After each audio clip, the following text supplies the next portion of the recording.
Bonjour à tous. Nous allons poursuivre avec le développement de notre application Brain2School Android. Et aujourd'hui, nous allons passer à la fenêtre de connexion. Mais avant cela, nous allons compléter la vidéo précédente sur le modèle de fenêtre parce que nous n'avons pas placé des ancrages sur notre modèle de fenêtre.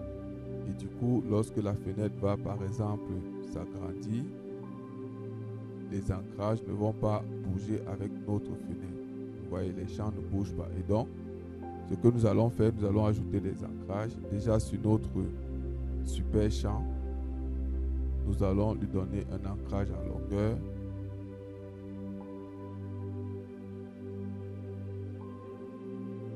Ce bouton-ci sera ancré à gauche. Et le titre sera ancré en longueur. C'est ce qui nous manquait d'ajouter dans la précédente vidéo. Maintenant, je vais vous présenter notre fenêtre d'accueil. Voilà comment elle va se présenter.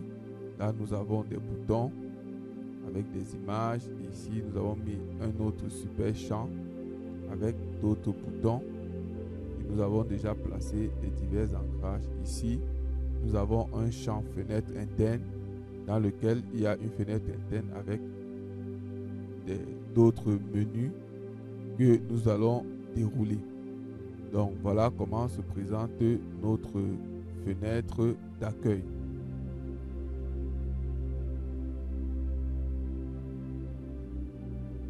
Maintenant, je vais vous montrer comment mettre cela sur pied, pas à pas, dans notre application Brain2School.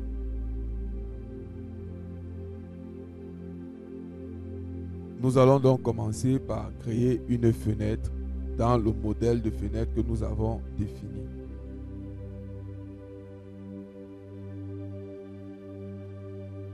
On va choisir le modèle. OK. Maintenant, moi j'ai déjà ma fenêtre accueil. Donc à cette fenêtre, je vais lui donner un autre nom. Par exemple, menu. Maintenant, pour avoir ceci, ce que nous avons à faire, nous allons créer 3 boutons. Premièrement, nous allons les mettre à la taille de 90 à 120. OK. Donc celui-ci, nous allons lui donner le nom, par exemple, note. C'est lui qui va permettre d'ouvrir la fenêtre dans laquelle on va saisir les notes. On va enlever son fond. On va mettre, la police va rester blanc. Voilà.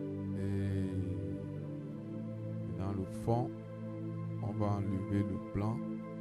On va lui mettre le dégradé que nous avons. Ici c'est 25, 25, 25. Ici, c'est 33.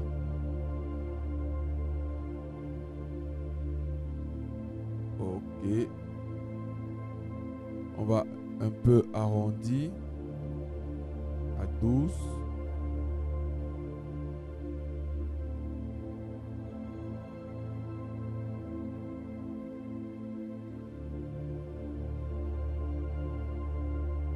Bien.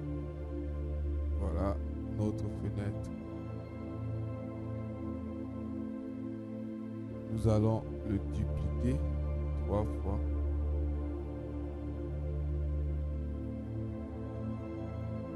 On va sélectionner, on va les aligner.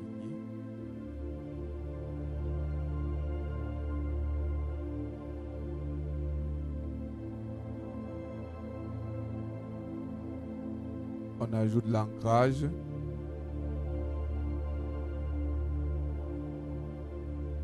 Bien, voilà nos 3 boutons qui sont déjà positionnés.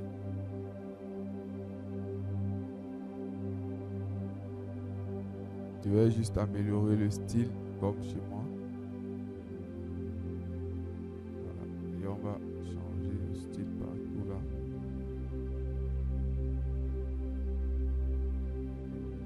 Ceci étant fait, nous allons ajouter sur ces boutons des champs images.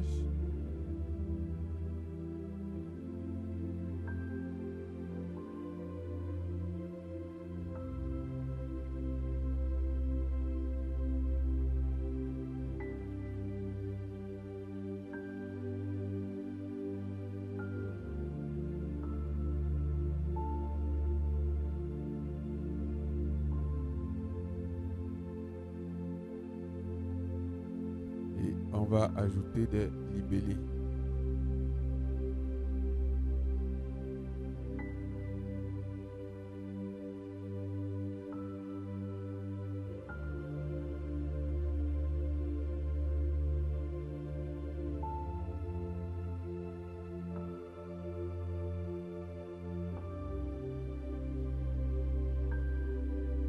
La couleur de la police, on l'avait déjà définie. On va le positionner centré.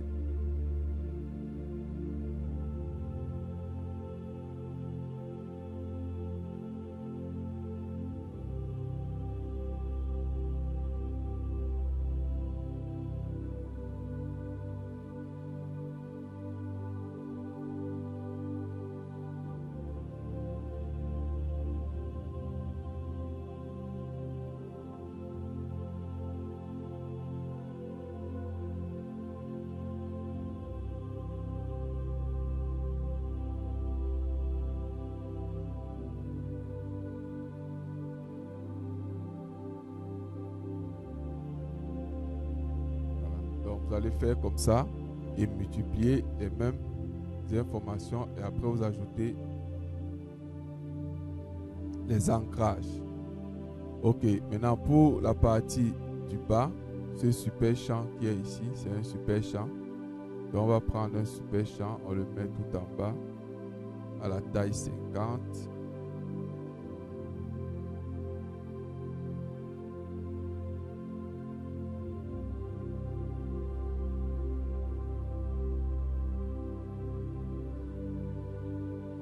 C'est 50.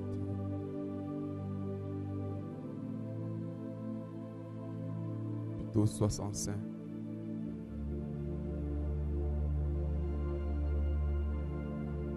Ok. Là, on va mettre un bouton pour ce qui est la somme des boutons. Nous allons réduire à 65. Celui-ci, ce sera le bouton central.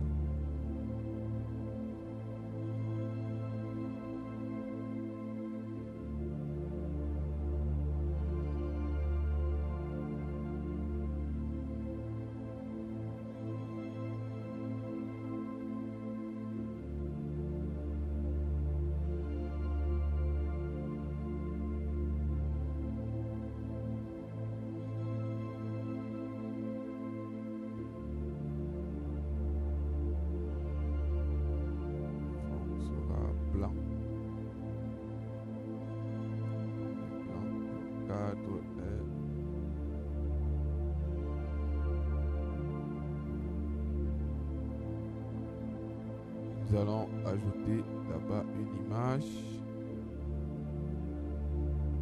Bien, je vais envoyer une collection d'images telles que vous voyez chez moi.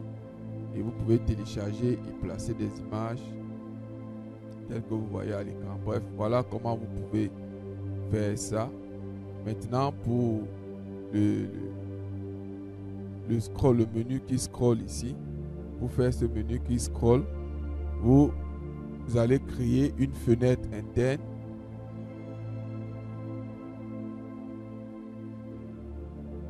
Bien, dans cette fenêtre interne,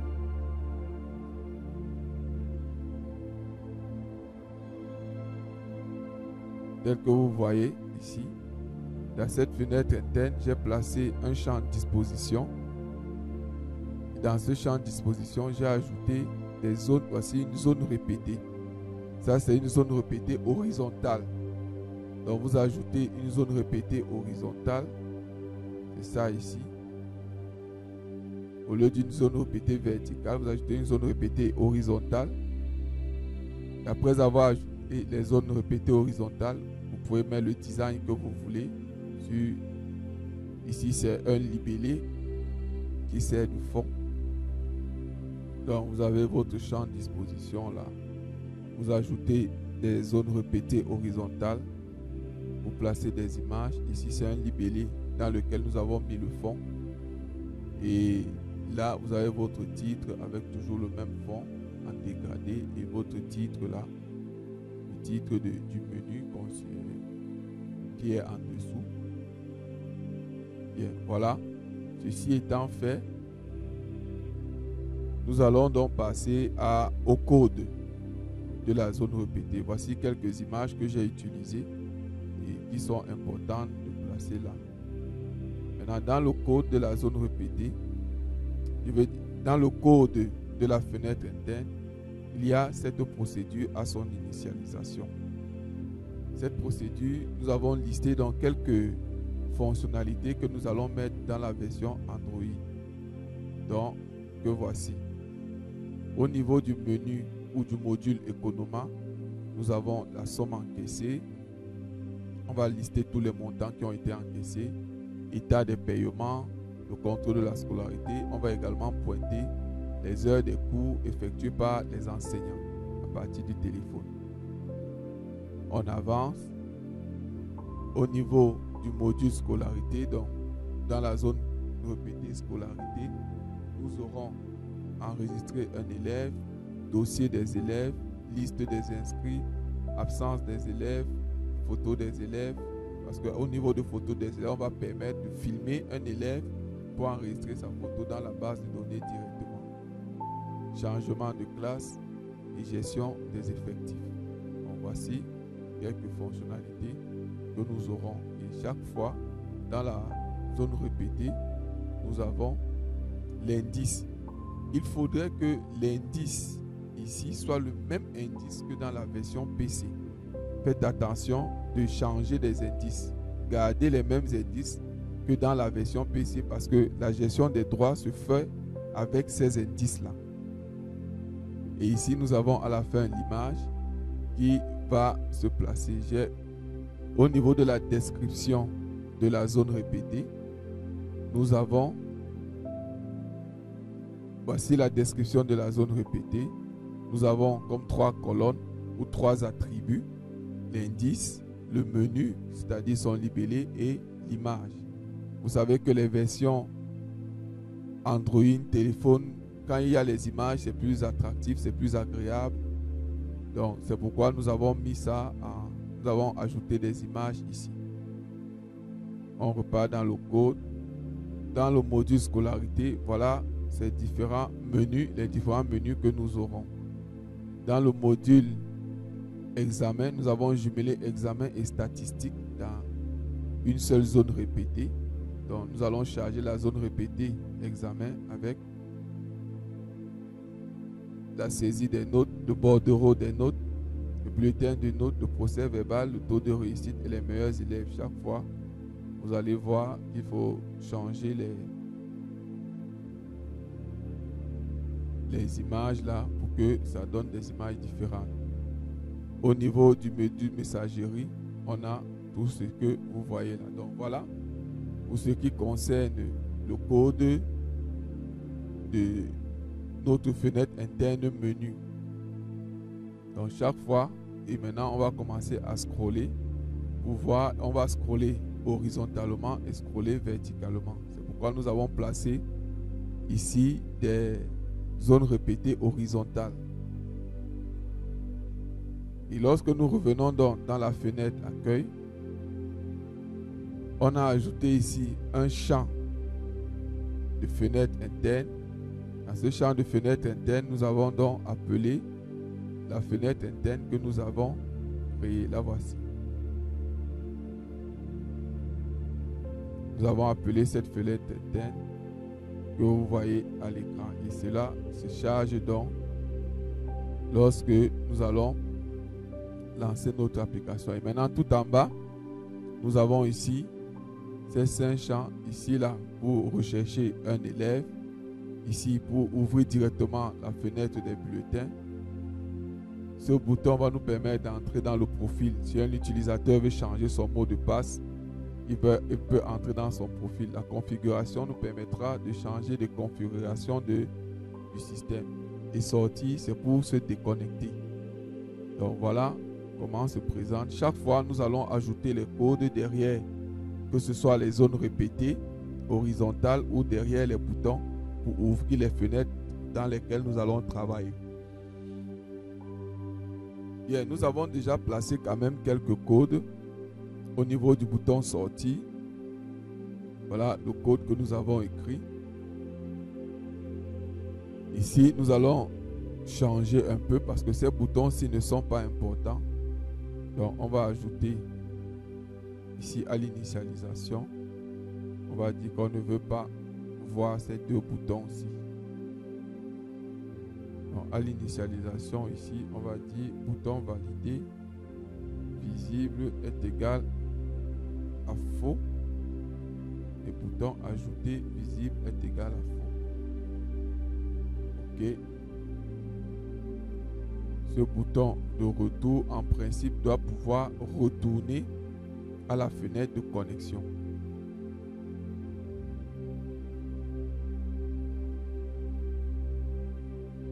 Donc, on va changer ce code ici.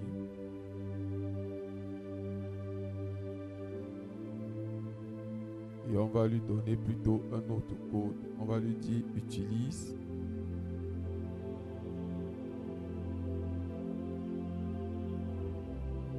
fenêtre connexion.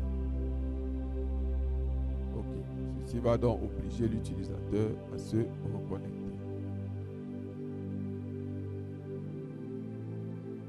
Bien, voilà pour notre fenêtre d'accueil que nous pouvons tester.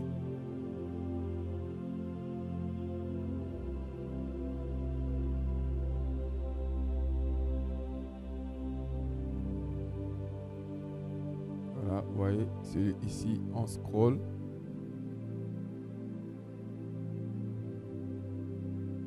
Bien, le test est d'autant plus magnifique lorsque vous le faites directement sur votre téléphone. Donc, lorsque c'est sur le téléphone, vous allez voir comment tout ça, ça scrolle bien. Lorsqu'on va sortir, ça ouvre la fenêtre de connexion, ainsi de suite. Donc, bref, c'est tout pour notre fenêtre d'accueil. Merci d'avoir suivi cette vidéo. N'oubliez pas de liker, de commenter et de partager afin que une grande audience puisse acquérir cette formation.